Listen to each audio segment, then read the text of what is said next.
The shelf of shame is where half-finished projects linger. I wanted to finish up some of these projects, thus this series.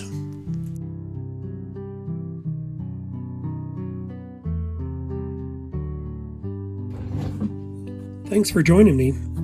The next project on the shelf of shame is this project.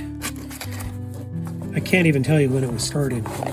There is a video up there about this tender. This is a tender drive locomotive in O-scale, and it is in my own creation.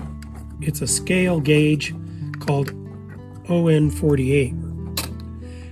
And what happens here is the distance between the wheels is exactly 1 inch, which in O-scale is about 4 feet.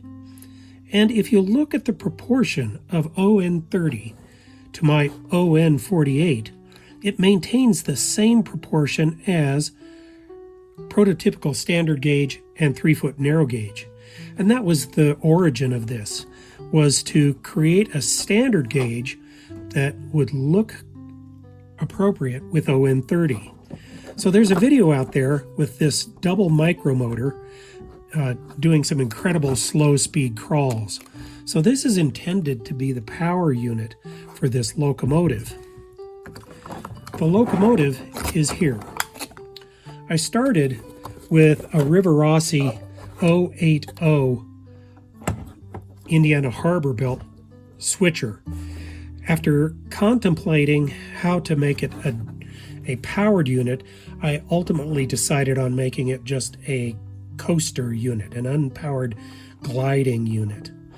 So again, the gauge between the flanges is 1 inch, my ON48. That meant that I had to make all new axles for this locomotive.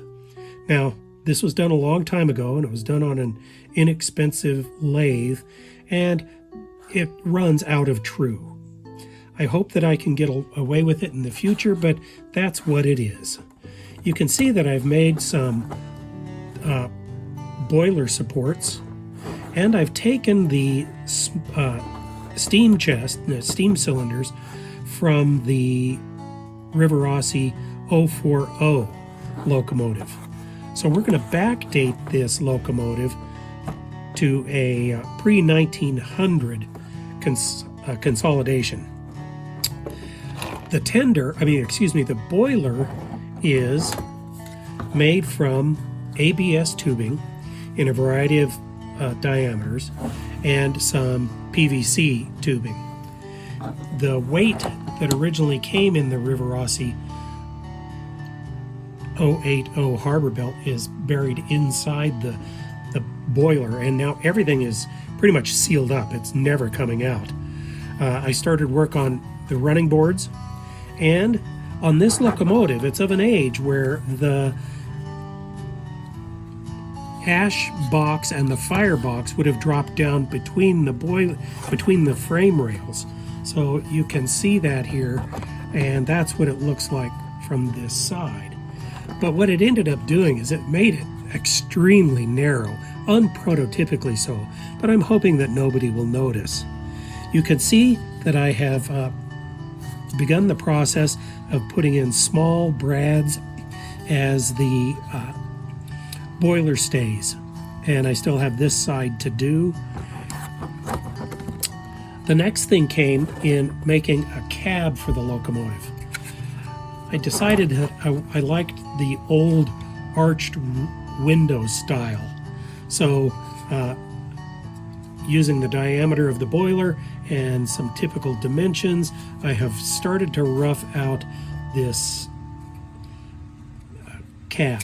Now, here on the back wall, I liked how on the older locomotives, there was a completed cab wall behind them, and that the firemen came out onto the tender deck through a door. So there is no deck right behind the fire doors. The firemen would have to fire this from outside the locomotive.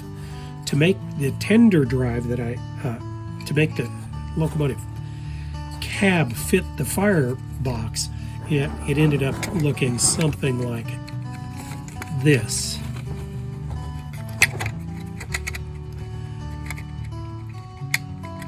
So that's how the locomotive has stalled. That's where we are. There are a few detail parts that I created using a lucite rod. I have made on that cheap lathe. I've made a couple of air tanks. I've also turned down a steam dome and a sand dome for the locomotive.